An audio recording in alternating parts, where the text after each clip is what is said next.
پاکستان میں بالعموم اور شہر کراچی میں بالخصوص علماء کرام کی شہادتوں کی داستان بہت پرانی اور لمبی ہے۔ مولانا انیس الرحمن درخواستی کو اکتوبر 1997 میں کراچی میں گولی مار کر شہید کر دیا گیا۔ آپ حافظ الحدیث مولانا محمد عبداللہ درخواستی کے نواسے اور جامعہ انوار القرآن آدم ٹاؤن نارتھ کراچی کے شیخ الحدیث تھے۔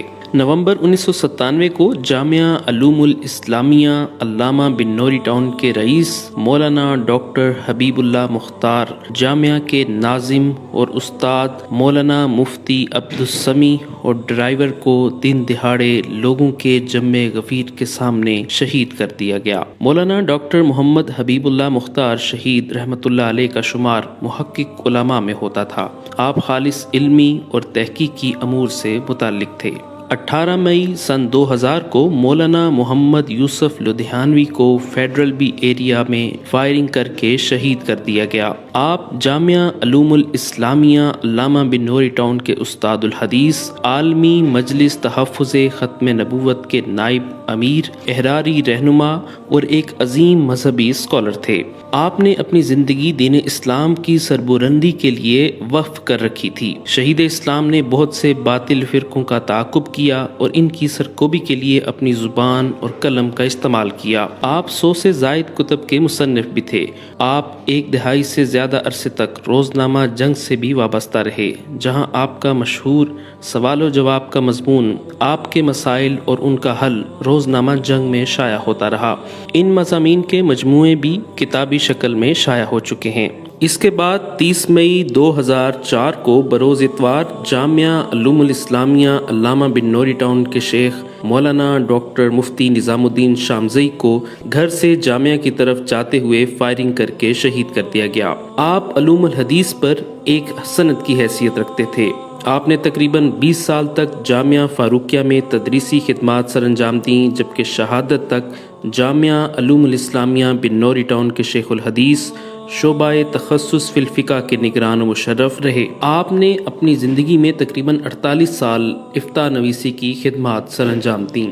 اس کے بعد اکتوبر 2004 میں مولانا مفتی محمد جمیل خان اور ان کے ساتھی عالمی مجلس تحفظ ختم نبوت کراچی کے مبلغ مولانا نذیر احمد تونسوی کو شہید کیا گیا۔ مفتی محمد جمیل خان شہید رحمۃ اللہ علیہ اقرا روضۃ الاطفال کے بانی، عالمی مجلس تحفظ ختم نبوت کی مرکزی شورا کے رکن اور نائب امیر، جامعہ علوم الاسلامیہ علامہ بن نوری ٹاؤن کے مایہ ناز سپوت، روزنامہ جنگ کے اسلامی صفحہ اقرا کے انچارج مولانا یوسف لدھیانوی کے خلیفہ مجاز تھے۔ 23 جون 2005 کو کراچی میں جاری علماء کی ٹارگٹ کلنگ کی ایک اور کارروائی میں نامعلوم افراد کی فائرنگ میں جامعہ بن نوریہ کے شیخ الحدیث مفتی عتیق الرحمن شہید ہو گئے، جبکہ ان کے بیٹے اور ایک ساتھی زخمی ہوئے۔ مفتی عتیق الرحمن گزشتہ کئی برس سے بزنس روڈ پر واقع مدینہ مسجد میں ہر جمعرات کو درس دینے جاتے تھے، اور اس جمعرات کو بھی درس دے کر واپس آ رہے تھے کہ بزنس روڈ پر سندھ سیکریٹریٹ کے عقب میں کار میں سوار نامعلوم افراد نے ان پر فائرنگ کر دی۔ مفتی عتیق الرحمن داعی قرآن اور ایک خالص علمی شخصیت تھے۔ مارچ 2010 مولانا سعید احمد جلال پوری، ان کے بیٹے حافظ محمد حذیفہ، ان کے خادم مولانا فخر الزماں اور ڈرائیور کو اس وقت بے دردی سے شہید کیا گیا جب آپ مسجد خاتم النبیین سے مجلس ذکر سے فارغ ہو کر واپس گھر تشریف لا رہے تھے۔ مولانا سعید احمد جلال پوری جامعہ علوم الاسلامیہ علامہ بن نوری ٹاؤن کے ترجمان، ماہانہ بینات کے مدیر اور عالمی مجلس تحفظ ختم نبوت کراچی کے امیر تھے۔ مولانا سعید احمد جلال پوری ایک بلند پایہ عالم دین اور ایک بیدار مغز انسان تھے۔ مولانا ساری زندگی ختم نبوت تحفظ کے لیے کام کرتے رہے اور منکرین نبوت کے حامی ان سے ہمیشہ خائف رہے۔ 13 مئی 2012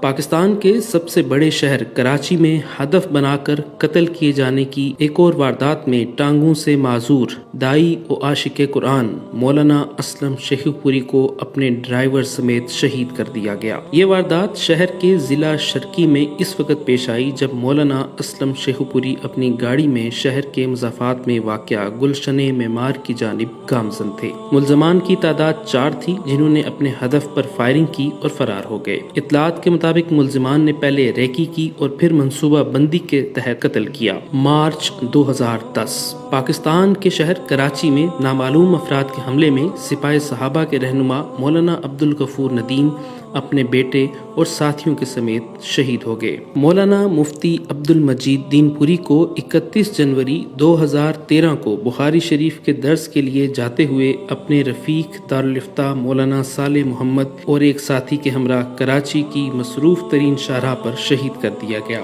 آپ جامعہ بن نوری ٹاؤن کراچی کے رئیس دارالفتہ اور استاذ الحدیث تھے۔ اپریل 2014 میں مفتی نظام الدین شامزئی شہید کے بھائی ڈاکٹر عزیز الدین، ان کے پوتے اور 2 ملازمین بم دھماکے میں شہید ہو گئے۔ کراچی میں ٹارگٹ کلنگ کے ایک اور واقعے میں 18 جنوری 2014 کو جمعیت علماء اسلام سندھ کے اہم رہنما مفتی عثمان یار کو شہید کر دیا گیا۔ مفتی عثمان یار خان اور ان کے ساتھیوں کو شاہراہ فیصل پر عوامی مرکز کے نزدیک اس وقت فائرنگ کا نشانہ بنایا گیا جب وہ پارٹی اجلاس میں شرکت کے بعد گھر جا رہے تھے۔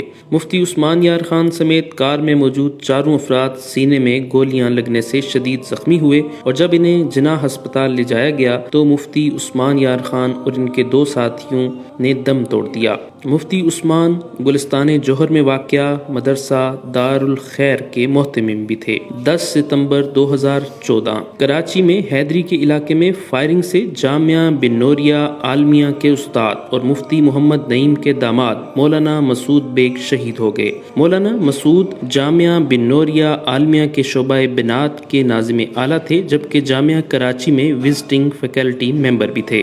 کراچی میں 20 مارچ 2019 کو جامعہ دارالعلوم کراچی کے نائب محتمم اور ممتاز عالم دین شیخ الاسلام مفتی محمد تقی عثمانی پر قاتلانہ حملہ کیا گیا۔ اس حملے میں مفتی تقی عثمانی معجزانہ طور پر محفوظ رہے، جبکہ ان کے 2 محافظ شہید اور مفتی تقی عثمانی کے دیرینہ ساتھی مفتی عامر شہاب بھی شہید ہو گئے۔ 10 اکتوبر 2020 کو کراچی میں جامعہ فاروقیہ کراچی کے محتمم مولانا عادل خان قاتلانہ حملے میں شہید ہو گئے۔ آپ مولانا سلیم اللہ خان کے صاحبزادے اور وفاق المدارس العربیہ کے رکن تھے۔ مولانا عادل خان گاڑی میں شاہراہ شاہ فیصل کالونی میں موجود تھے، جہاں ان کی گاڑی پر نامعلوم موٹر سائیکل سوار افراد نے فائرنگ کی۔ فائرنگ سے مولانا عادل خان زخمی جبکہ ان کا ڈرائیور مقصود شہید ہو گیا۔ مولانا عادل کو فوری طور پر لیاقت نیشنل ہسپتال منتقل کیا گیا، تاہم وہ جاں بر نہ ہو سکے۔ اس کے علاوہ مختلف اوقات اور مختلف مقامات میں علماء کرام، طلباء اور دینی جماعتوں سے تعلق رکھنے والے لاتعداد افراد کو شہید کیا گیا۔ پورے ملک میں بالعموم اور کراچی میں بالخصوص علماء، طلباء، مدارس اور عوام الناس سب دہشت گردوں کے نشانے پر ہیں۔ کراچی میں جاری قتل و غارت پر پورا ملک افسردہ اور غمگین ہے، مگر سنگ دل اور بے حس حکمران ٹس سے مس نہیں ہو رہے۔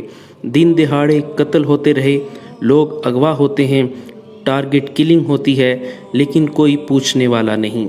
یوں محسوس ہوتا ہے جیسے حکمرانوں کو صرف اپنی جانیں اور مال عزیز ہیں، عوام کو وہ بھیڑ بکریاں خیال کرتے ہیں۔ اتنے بڑے سانحات اور حادثوں کے باوجود کسی بس کو پتھر نہیں لگا، کسی دکان کا شیشہ نہیں ٹوٹا اور نہ ہی ملکی املاک کو کوئی نقصان پہنچایا گیا۔ اس طرف اتنے صبر کا مظاہرہ اور دوسری طرف حکومتی بے حسی کی انتہا یہ ہے کہ نہ تو شہداء کے قاتلوں کا ابھی تک کوئی سراغ لگایا گیا، نہ ایسے واقعات کے تدارک کے لیے کوئی واضح اور ٹھوس حکمت عملی بنائی گئی اور نہ علماء کرام کو مناسب سیکیورٹی فراہم کی گئی۔